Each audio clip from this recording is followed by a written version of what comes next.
Hey everybody, Livingston here. Today we're watching The Twilight Zone once again. This time it's episode 14, Third from the Sun. Came out on January 7th, 1960. It's the first Twilight Zone of the 60s, and I'm looking forward to getting into this one. Let's jump to it. It is a middle ground between light and shadow. This is a dimension of imagination. It is a dimension which we call the Twilight Zone. Every time. Tilt down to electricity. Nice. Amberley, hydrogen armament. So they just hand out assignments every morning. Mills, germ warfare research. You boys are pretty busy up there, aren't you? Very. Oh, he's just naming them off as he's going through to the other guard. Oh, he's doing those Dutch angles in these shows. Long days, huh? Long days. Who's this guy? It's coming, boy. It's really coming, and a big one, too. I mean, we haven't even got narration from Rod Serling yet. 48 hours we'll have 'em aloft. Then whoosh, up, over, and whammo. Probably retaliating the best way they can. So they can't do much. They can go whoosh, up, over, and whammo. I guess they're talking about nuclear war. Time for supper now. Time for family. There he is. Time for the quiet rustle of leaf-laden trees that screen out the moon behind the eyes of the men. Hanging invisible over the summer night is a horror without words. They know something that the normal people don't. This is the eve of the end. Ah, Doomsday's right around the corner. Awesome. It's interesting. Whatever that's supposed to be. Hello, Dad. Hello. Where's your mom? Oh, she's out in the back trying to urge some radishes up out of the ground or something. It's the waiting game on the radishes. Some other time, honey. He's not too happy. A lot of low, wide Dutch angles in this episode. Maturing ways. You suddenly remind me that my youth is upstairs in the attic, spread out over a few photo albums. Part of mine's on Facebook. I have a few albums as well, but that was pre-Facebook. We don't keep many of those now. We should, though. In one bomb, there are perhaps 1,000 pieces, and every piece requires a team of 50, 60, 70 people. It's a lot of people. Looking at it like that, I'm not quite as responsible as if I... Hello, darling. He's feeling a little guilty for making these things. That something's going to happen. I wonder what. And everybody's afraid. Everyone, Dad. Why? We're all gonna die.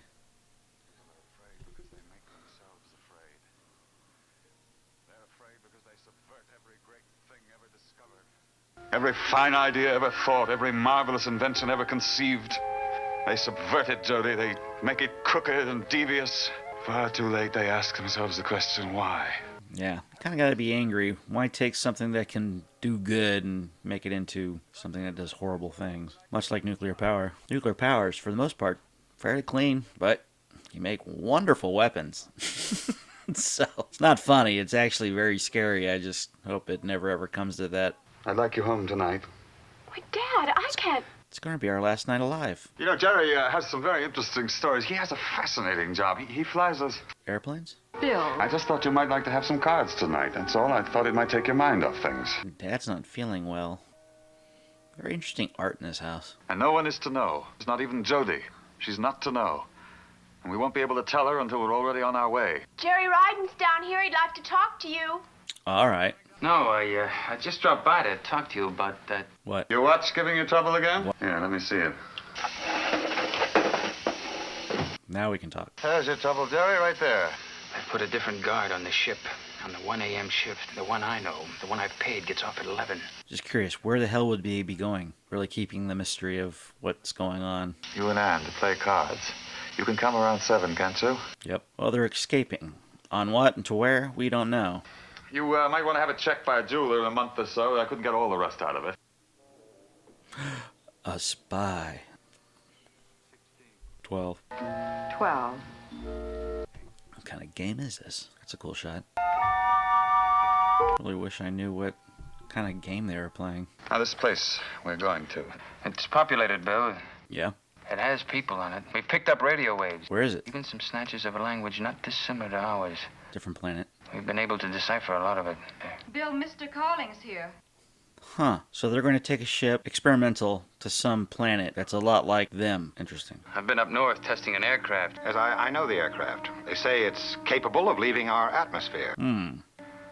Talk is it could go to another planet. If the right man. How the hell does it... I mean, does it have like light speed? Does it make wormholes? I guess they don't go into the science of it, but back in this time, there was no way they had some sort of ship unless they caught an alien craft. Maybe Roswell? Very bad card player. Oh, I wouldn't believe that. I would have guessed that Sturka here was a good gambler. I mean, he's got a poker face.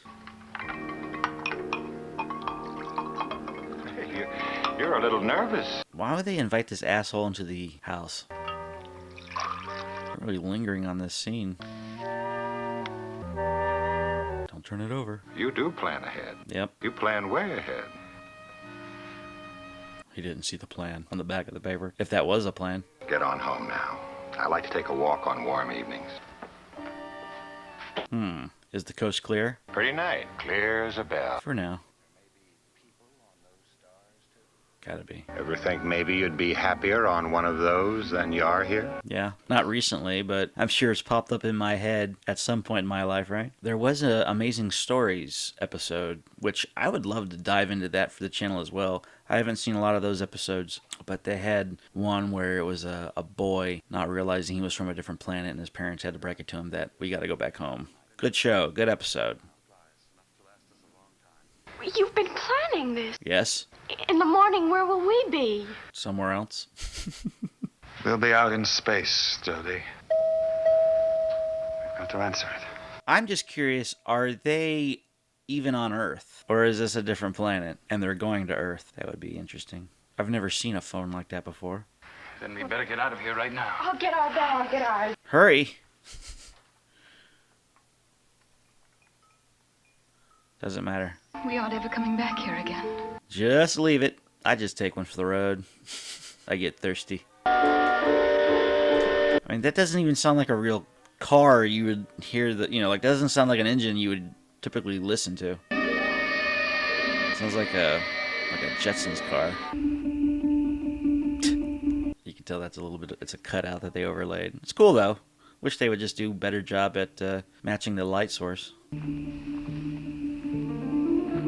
They're really good at building suspense in this show. Who is it? It's his neighbor, isn't it? Good evening, Sturka. Oh, with a gun, too. Well, that's not good. Yeah. Good job. I'd tie him up, just for good measure. Approach unauthorized vehicle and request it to halt. It won't. Hurry. Get in the ship. Kick him. Boom. Got him. There we go. Ain't no way. Oh, they already got into space. Everything all right? 12 o'clock and all is well. So the world didn't blow up. See it there? It's the shiny one. The bright one over on the right. Second star to the right. People like us. People like us.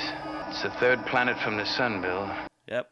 It's called Earth. Earth. I knew it. And for William Sturka and the men and women with him, it's the eve of the beginning. In the Twilight Zone. Well, they're going to a planet that is possibly doomed, but we know that that doesn't happen in that era. Hopefully it doesn't happen in the future as well. But, yeah, pretty decent episode. I enjoyed it. I mean, it was a little on the slow side. I kind of knew what was going on halfway through it. Very predictable when it got to that point. I mean, they actually gave you subtle hints that it was a different planet. It wasn't an Earth. Some of the artwork, some of the sounds that you hear from the car when it was zooming by didn't sound like an actual car engine, didn't sound like a combustible engine. So it was like the same sort of... We had the same sort of upbringing, same way we evolved, it seems like, with that other species. But it looks like we went a different route when it came to powering things and... just the way certain things were invented, the way like the phone standing on top of the dresser there, it wasn't like a normal styled phone. I've never seen one like that before. So, yeah, just little things like that. It kind of made you know before actually getting to the end that they weren't actually from Earth. And I knew the twist was going to be the ending. And they actually used that ending for several other shows, one of them being Battlestar Galactica. Spoiler alert if you haven't seen it, but Battlestar Galactica is a very good example of this because the very last episode of that series ends up showing that it all takes place about 100,000 years before humans were on Earth, and we actually are from that species of people that came from a different planet, and we actually evolved from them. Interesting concept for a show. Actually, a very good show if you haven't watched it, even though I probably just spoiled the ending for you. But let's read a little bit of the trivia of this episode and see what it took to make this a reality. The background noises heard aboard the ship in the final scene were later reused in Star Trek, the television show. In an interview years later, Fritz Weaver described his experience on the show as a baptism by fire. The actor was unfamiliar with acting in front of cameras, having spent his career in the theater. During filming, the director had to guide Weaver along with the use of props and appearing more naturalistic in his performance. The dial on Sturka's Ericaphone was missing the number 9. This wasn't a proper error. Some models of the Ericaphone Cobra had the chord entry where the 9 would have been. The painting from the Midnight Sun can be seen hanging on the wall behind the table during the card game. That's cool. This episode makes heavy use of the Dutch tilt camera technique. And yeah, I kind of mentioned that as we were watching the episode. Anyways, let me know what you think of this episode. Did it even rank among your favorite Twilight Zone episodes? I'd like to know. Comment below. And while you're at it, please subscribe. Until next time, see you later.